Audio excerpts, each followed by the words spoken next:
Daniel lived in a crowded apartment in New York City. He was 29 years old and worked as a freelance video editor. Daniel's life was a complete mess. He would wake up at noon, start his day with junk food, and spend the night working under the blue glow of his laptop, going to bed in the early hours. His body was exhausted, his mind was gloomy, and his productivity was at rock bottom. On January 1st, Daniel froze when he checked his bank balance. He realized that if things continued this way, he wouldn't be able to pay his rent next month.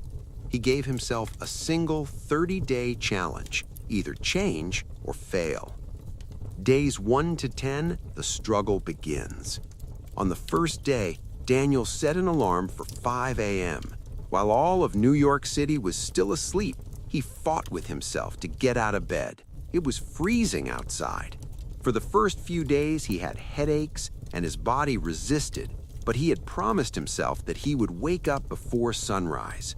He spent the first hour exercising and the second hour on the hardest task he had been avoiding for months. Days 11 to 20, mastering the habit.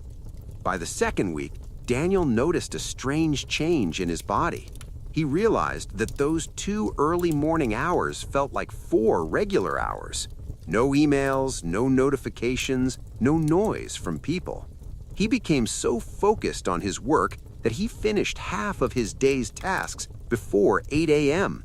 The dark circles under his eyes started to fade, and his thoughts became clear. Days 21 to 30, a new Daniel. On the 30th day, when Daniel stood in front of the mirror, he could hardly believe his own eyes. In 30 days, he hadn't missed a single alarm. He had lost 5 kilograms, and his editing work had improved so much that his old clients gave him new projects with bonuses. He realized that his problem had never been a lack of opportunity. It was his lifestyle. Daniel didn't want to prove anything to anyone. He only wanted to regain his lost self-confidence. After 30 days, he discovered that the person who starts their day victorious at 5 a.m. can no longer be stopped by any obstacle. For Daniel, 5 a.m. was no longer just a time, it was a moment of triumph.